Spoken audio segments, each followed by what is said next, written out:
Comme lors de la précédente vidéo, je commence cette intervention par quelques petites merveilles de Queneau et de Letellier. Commençons par Queneau, exercice de style injurieux.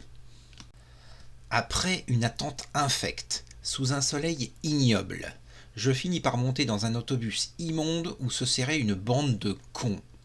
Le plus con d'entre ces cons était un boutonneux au sifflet démesuré qui exhibait un galurin grotesque avec un cordonnet au lieu de ruban. Ce prétentiard se mit à râler parce qu'un vieux con lui piétinait les panards avec une fureur sénile. Mais il ne tarda pas à se dégonfler et se débina dans la direction d'une place vide encore humide de la sueur des fesses du précédent occupant. 2 heures plus tard, pas de chance, je retombe sur le même con, en train de pérorer avec un autre con, devant ce monument dégueulasse qu'on appelle la gare Saint-Lazare. Il bavardochait à propos d'un bouton, je me dis qu'il fasse monter ou descendre son furoncle, il sera toujours aussi moche, ce sale con.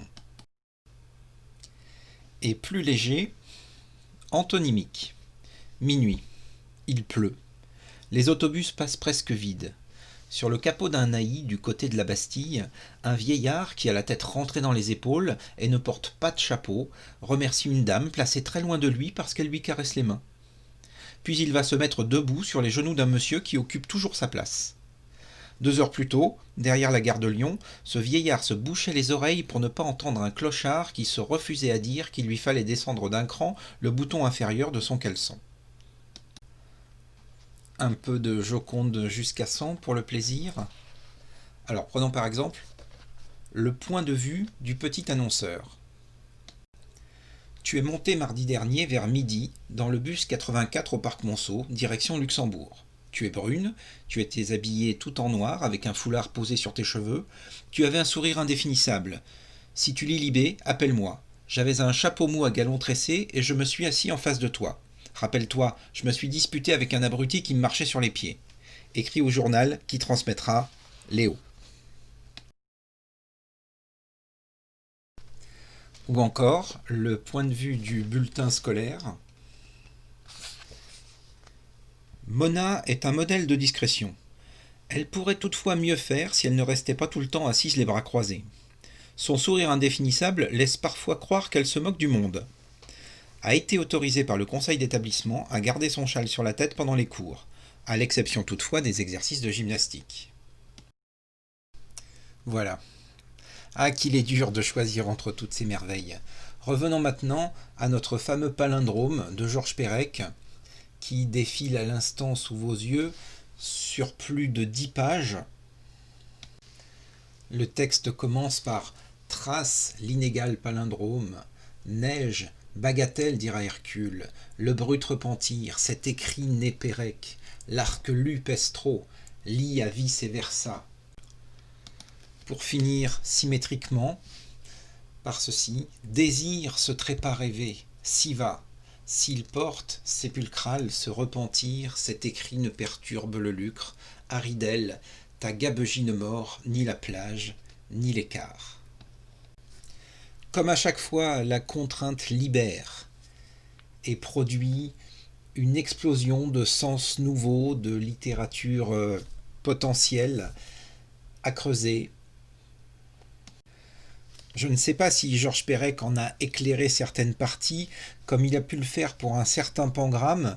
J'avais dit que je reviendrais sur les pangrammes, c'est le moment. Petit aparté donc sur les pangrammes, souvenez-vous, portez ce vieux whisky au juge blond qui fume, cette fameuse phrase qui contient les 26 lettres de l'alphabet. Eh bien, Georges Perec, toujours lui, en a inventé une phrase encore plus courte. Whisky vert, 2 points, jugez 5 fox d'aplomb. Plus absconse que la première, Georges Perec en a proposé une interprétation dans une conférence qu'il a prononcée à Copenhague. J'en ai fait un plus court. L'histoire est la suivante. On sait que le whisky, quand il est trop jeune, rend malade. Donc il y a une méthode pour juger si le whisky est bon à être bu ou pas. On fait boire du whisky. Et on demande à celui qui vient de le boire de dire si les 5 petits chiens qui sont assis là-bas sont droits ou sont travioles. S'il penche, c'est que le whisky est trop jeune. Et s'il ne penche pas, c'est qu'on peut le boire. Whisky vert, jugé 5 fox d'aplomb. Il y a dans cette petite histoire une métaphore de la poésie comme une matière dans laquelle les contraintes produisent des phrases. Et ensuite, le travail du poète vient leur donner du sens a posteriori. Le romancier, lui, fait l'exact contraire. Il a une histoire en tête bien claire et il va essayer de trouver les mots les plus adaptés pour expliquer ce qu'il a dans la tête. Le poète fait le contraire, parfois. Tout comme Hervé Letellier qui nous invente une histoire capillotractée que voici.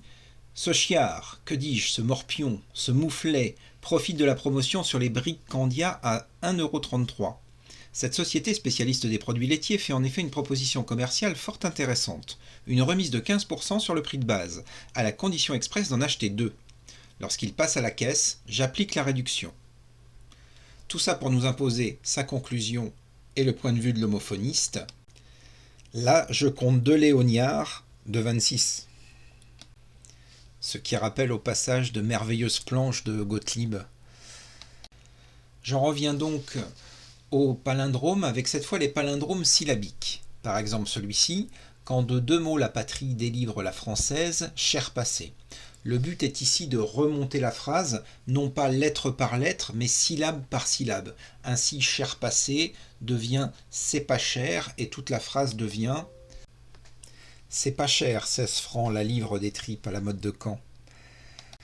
Ainsi, s'il me venait l'idée démente d'écrire la petite histoire de Raymond Queneau dans ses exercices de style sous la forme de palindrome syllabique, cela pourrait donner saumon, daim, jarre, lait, sur, ils sont tous sûrs d'eux-mêmes, sur les jardins Monceau. Il faudrait ensuite que j'évoque cette histoire de Bussès. Cela pourrait être un alexandrin qui commence par S17 et qui finit par c'est un S. Palindrome syllabique. Il faudrait que je meuble au milieu et ça pourrait devenir par conséquent S17, non. Indice, 10, 1, non. C'est un S.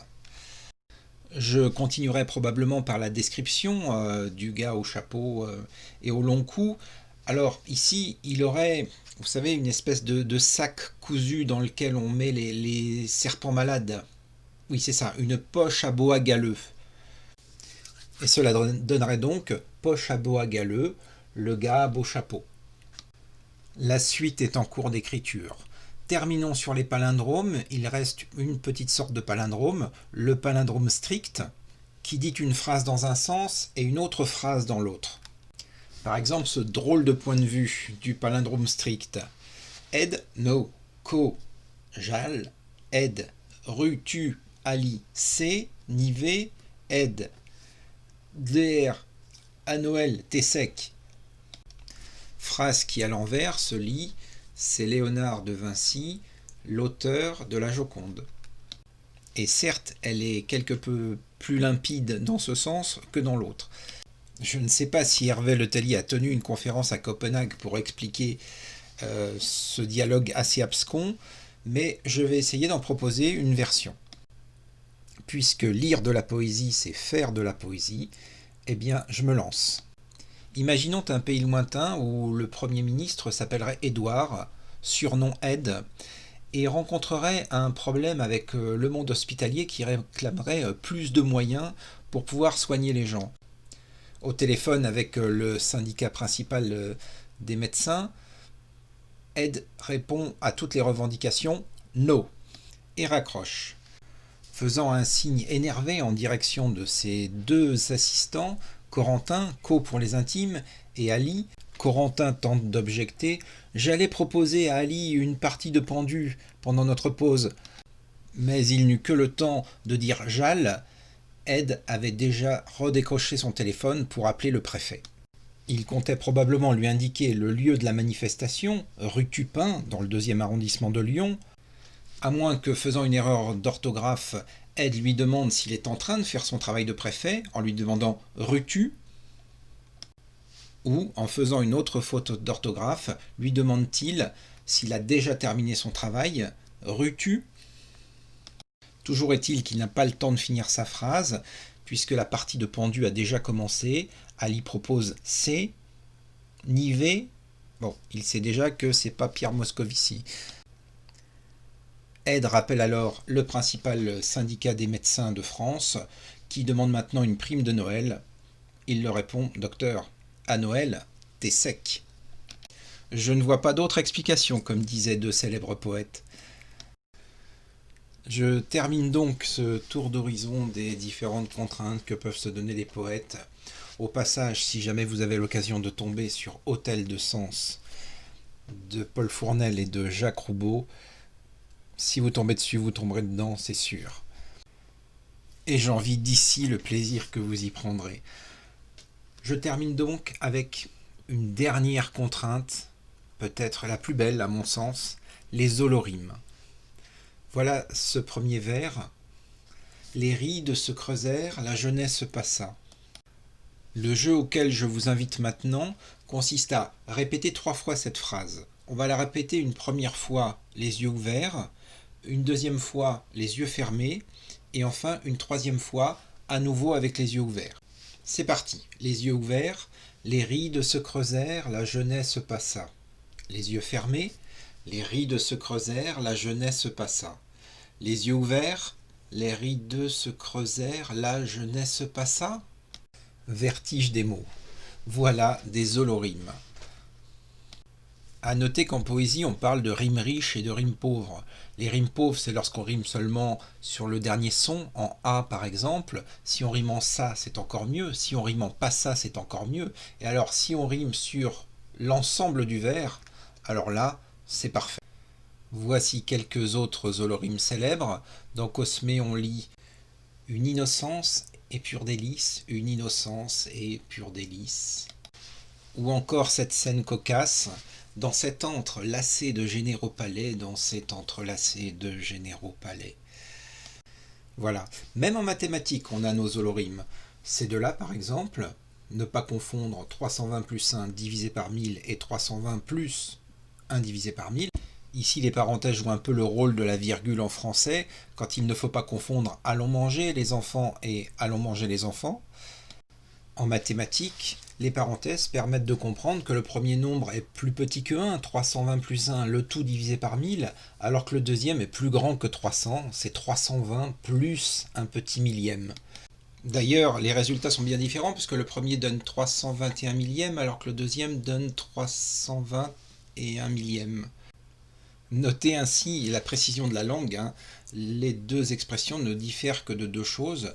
À l'oral, on fera la liaison, 321 millièmes, et dans le deuxième cas, 320 et 1 millième.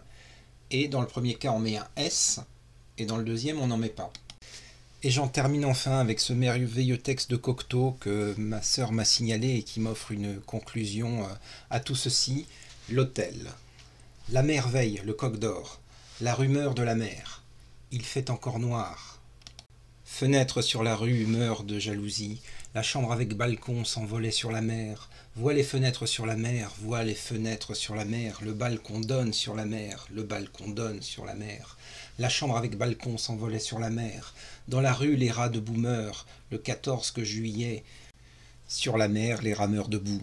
La fenêtre devant est celle des rues. Celle devant est celle des rues. Au bal du 14 juillet. Voilà. Et si l'on pensait que l'on s'est enfoncé par trop dans les calembours et plus assez dans la poésie, voilà ce que répondait Jean Cocteau. La poésie tout entière, étant manœuvre foudroyante des rapports, est un vaste calembour. Le poète associe, dissocie, retourne les syllabes du monde. Le hasard d'une rime fait sortir un système de l'ombre. La métaphore est un calembour mal noué. Et il est donc temps pour moi de me jucher sur les épaules de tous ces géants que j'ai évoqués jusque-là pour proposer à mon tour mon propre petit travail de poétaillon, mais 100 000 milliards d'exercices de style.